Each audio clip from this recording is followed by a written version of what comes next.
Tööturule naasmine peale lapse sündi võib olla paras väljakutse, eriti siis, kui endine töökoht pole ootamas.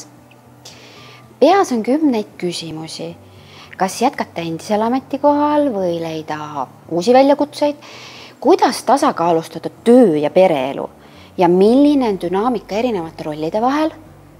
Kuigi ka mina olen selle teekonna läbi teinud, ei saa ma anda sulle täpseid käitumisjuhiseid. Ega oska öelda, mil moel peaksid muutustega toime tulema, sest iga lugu on erinev ja iga olukord unikaalne. Küll aga saan nii mina kui teised Töötukassa spetsialistid toetada sind läbi töötubade ja grupinõustamiste, mis on suunatud just lastevanematele, kes on tööturule naasmas. Grupitöö käigus aitame sul leida oma tugevusi ning võimalikke lahendusi erinevatele väljakutsetele. Teeme koos plaani, et saaksid samm-sammult eesmärgi poole minna ja jagame praktilisi näpunäiteid, et sinu tööotsingud oleksid edukamad.